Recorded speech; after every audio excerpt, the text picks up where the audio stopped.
Hello friends, welcome to my channel Ganpati classes. मैं दिव्यागर और आज हम पढ़ेंगे चाइल्ड डेवलपमेंट एंड पैडागोजी की unit 1 concept of growth and development का पार्ट 1, जिसमें कि हम ग्रोथ और डेवलपमेंट का मीनिंग, उनके कैरेक्टरिस्टिक्स और उनके प्रिंसिपल्स के बारे में पढ़ेंगे।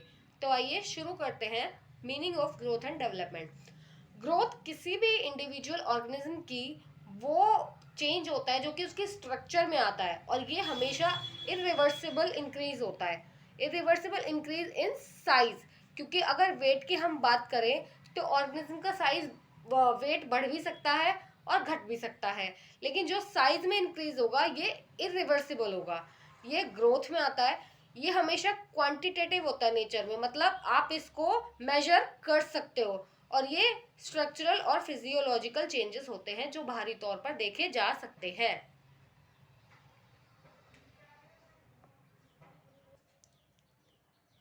जो ग्रोथ होता है उससे किसी भी इंडिविजुअल ऑर्गेनिज्म की बॉडी में चेंजेस आते हैं। ग्रोथ जो है थ्रू कंटिन्यू नहीं हो पाती थ्रू आउट द लाइफ, क्योंकि जब भी हमारी मेच्योरिटी अटेन हो जाती है तभी ग्रोथ स्टॉप हो जाती है। जैसे कि आपने देखा होगा कि जनरली बच्चों की जो हाइट में इंक्रीज होता है वो सिर्फ जब तक वो टीनेज तक नहीं पहुंचते तभी तक होता है। उसके बाद एक बार बच्चों में मेच्योरिटी पूरी तरह आ जाए उसके बाद लगभग इंडिविजुअल की हाइट में ग्रोथ होना स्टॉप हो जाती है। Next point, it is measurable. इसको मेजर किया जा सकता है। जैसे कि हमें भी पता है कि जो फिजियोलॉजिकल चेंजेस होते हैं, जैसे कि हाइट में, वेट में, ये सारे चेंजेस हम मेजर कर सकते हैं, और ये फिजिकल होते हैं और नेचर में एक्सटर्नल भी होते हैं। अब आते हैं डेवलपमेंट में। तो डेवलपमेंट किसी भी इंडिविजुअल के ओवरऑल चेंजेस की बात करता है जो कि उसके फंक्शनिंग को इम्प्रूव करते हैं। ओवरऑल चेंजेस मतलब डेवलपमेंट का ही एक पार्ट हमारा ग्रोथ हो जाएगा। Development refers to changes in both quantitative and qualitative aspect. यानी ये क्वांटिटेटिव तो है ही, क्वांटिटी में चेंज आ रहा है कैसे कि इंडिविजुअल की ग्रोथ हो रही है, प्लस क्वालिटेटिव एस्पेक्ट भी है। क्वालिटेटिव एस्पेक्ट कैसे है कि उसकी फंक्शनिंग को इम्प्रूव करने के लिए जो मेंटली उसमें डेवलपमेंट हो रहा है, या जो उसमें मेंटली सुधार हो रहा है, या उसकी इमोशनली सुधार हो रहे हैं, जो सारे जो सुधार आएंगे ये डेवलपमेंट के अंदर आएंगे। Next, development is a continuous process. बहुत ज़रूरी चीज़ कि डेवलपमेंट हमारी एक बहुत कॉन्टिन्यूस प्रोसेस होता है। फिर development is related to all types of changes both physical and psychological, यानी इसमें दोनों तरह के चेंजेस आते हैं।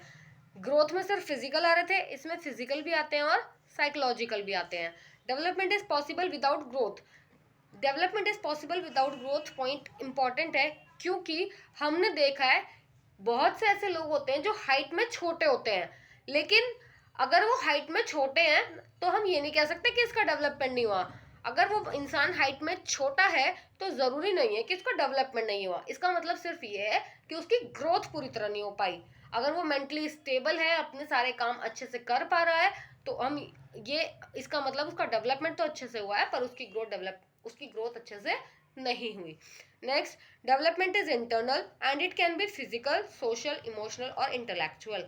डेवलपमेंट जो होता है वो आंतरिक तौर पर होता है, जैसे कि ये फिजिकल भी हो सकता है क्योंकि ग्रोथ भी डेवलपमेंट का पार्ट है, सोशल होता है, इमोशनल होता है और इंटेलेक्चुअल, यानी हमारे इन सारी एबिलिटीज से हमारा डेवलपमेंट को जज किया जाता है। अब आते हैं principles of growth and development में। किसी भी टीचिंग एग्जाम के पॉइंट ऑफ व्यू से, चाहे वो सीटेट हो, चाहे वो यूपी टेट हो, कोई सा भी टीचिंग एग्जाम हो, डीएसएसबी, केवीएस, कोई सा भी जो टीचिंग एग्जाम हो, हर टीचिंग एग्जाम के पॉइंट ऑफ व्यू से principles of growth and development are very very important, क्योंकि इनसे क्वेश्चन जरूर बनता है। तो आइए पढ़ते हैं। Principle of interaction between heredity and environment, यानी किसी भी इंडिविजुअल का जो ग्रोथ और डेवलपमेंट है वो दोनों किस पर डिपेंड करते हैं, उसकी हेरिडिटी और उसके एनवायरनमेंट पे। जैसे कि हम एग्जांपल ले सकते हैं कि ग्रोथ कैसे डिपेंड करती है। भाई अगर आपने भी देखा होगा, जनरली ऐसा होता है कि अगर आपके मदर या फादर में से किसी की हाइट अच्छी है तो जनरली बच्चे की भी हाइट अच्छी होती है। तो ये हो गया हेरिडिटी वाला फैक्टर। और एनवायरनमेंट वाला फैक्टर ये हो गया कि अगर आपको न्यूट्रिशनल फूड मिले, अगर आपको सारी इमोशनली बहुत अच्छी कंडीशन मिले, तो आपका इमोशनल डेवलपमेंट, सोशल डेवलपमेंट बहुत अच्छा होगा। लेकिन वहीं अगर आपको न्यूट्रिशनल फूड ना मिले तो भी आपकी ग्रोथ लोअर डाउन हो सकती है। नेक्स्ट आते हैं principle of general to specific responses. यानी जनरल टू स्पेसिफिक रिस्पॉन्सेज में ये आता है कि शुरुआत में बच्चा जो डेवलपमेंटल स्टेजेस होती हैं उसमें बच्चा जनरल रिस्पॉन्सेज से स्पेसिफिक एक्टिविटीज में आता है। जैसे शुरुआत में हमने देखा है बच्चा किसी को भी मम्मा मम्मा पापा देख के कहना शुरू करता है, लेकिन जैसे जैसे धीरे धीरे वो बड़ा होता है तो ये जनरलाइज रिस्पॉन्स स्पेसिफिक रिस्पॉन्स में चेंज हो जाते हैं और बच्चा सिर्फ अपने मम्मी पापा को देखकर ही मम्मा और पापा बोलता है। नेक्स्ट है principle of uniform developmental pattern. मतलब डेवलपमेंट यूनिफॉर्म होता है और डेफिनेट पैटर्न में होता है। ये स्टेप बाय स्टेप प्रोसेस में होता है, लेकिन जो हर बच्चा होता है ये अपनी ग्रोथ का शेड्यूल हर बच्चे का अलग अलग होता है। जैसे कि अगर हम बात करें तो डेवलपमेंट यूनिफॉर्म कैसे होता है भाई, हम जो बच्चे को एक ग्रेड में रखते हैं कि लाइक हम सेकंड ग्रेड में अगर बच्चे को रख रहे हैं तो हम इस हिसाब से रखते हैं कि सेकंड ग्रेड वाले सारे बच्चों का जो डेवलपमेंट है वो लगभग लगभग एक तरह से होता है। लेकिन ग्रोथ हर किसी की अलग होती है। कोई बच्चा हाइट में छोटा होता है, कोई बच्चा हाइट में बड़ा होता है, कोई बच्चा वेट में कम होता है, कोई बच्चा वेट में ज्यादा होता है। तो हर बच्चे का ग्रोथ का पैटर्न अलग अलग होता है। नेक्स्ट है principle of continuity. Principle of continuity मतलब दोनों ही ग्रोथ और डेवलपमेंट बच्चे के कंसेप्शन से शुरू हो जाते हैं, जब से गर्भधारण होता है तभी से शुरू हो जाते हैं और उसकी डेथ तक कंटिन्यू होते हैं। बच्चे का डेवलपमेंट लास्ट मोमेंट तक होता है, हमारा डेवलपमेंट कभी भी नहीं रुकता है। Next principle of individual differences. Individual differences मतलब हर बच्चे का ग्रोथ और डेवलपमेंट हर एक बच्चे के साथ वेरी करता है। किसी बच्चे का ग्रोथ बहुत जल्दी हो जाएगा, किसी बच्चे का ग्रोथ थोड़ा होने में टाइम लेगा, किसी बच्चे का डेवलपमेंट मेंटल डेवलपमेंट भी बहुत जल्दी हो जाएगा कि वो बहुत शार्प होगा, चीज़ों को बहुत जल्दी से अटेन कर लेगा। जबकि कोई बच्चा ऐसा होगा कि चीज़ें उसको समझ में आती हैं पर थोड़ा धीरे समझ में आती है, थोड़ा लेट समझ में आती है। जब वो चीज़ों को 2 बार 3 बार देखेगा, उनके बारे में सोचेगा, तब जाके उसको समझ में आती है। तो ये हो गया principle of individual difference. Next है principle of interrelation. Principle of interrelation कहता है कि अगर कोई बच्चा एक डेवलपमेंट में अच्छा है तो उसका दूसरा डेवलपमेंट भी अच्छा ही होगा। एग्जाम्पल, अगर किसी बच्चे की फिजिकली वो हेल्दी है तो वो उसका हेल्दी माइंड भी होगा, वो इमोशनली भी होगा और उसकी पर्सनालिटी भी, क्योंकि वो हेल्दी दिख रहा है, उसका स्टेबल माइंड है, इमोशनली भी वो अच्छा है, तो उसका इस तरीके से पर्सनालिटी भी एक अच्छी होगी। ये होगा हमारा principal of inter relation. Next है प्रिंसिपल ऑफ सिफेलोकॉर्डल सीक्वेंस। ये प्रिंसिपल हमारा एग्जाम्स की पॉइंट ऑफ व्यू से वेरी वेरी इंपॉर्टेंट है, इससे बहुत सारे क्वेश्चन बनते हैं। इसके मैं आपको क्वेश्चंस भी बताऊंगी किस तरह के बनते हैं। पहले हम समझ लेते हैं कि प्रिंसिपल कहता क्या है। ये प्रिंसिपल कहता है कि जो भी डेवलपमेंट होता है ना बच्चे में, वो लॉन्गिट्यूडिनल एक्सिस में, मतलब उसके हेड से लेकर उसके टो तक होता है, ऊपर से नीचे तक। यानी कि जो भी उसके ग्रोथ होगी, जो साइज में, वेट में, या फिर जो भी उसके फीचर्स ग्रो करेंगे ना, वो पहले उसके हेड से शुरू होंगे।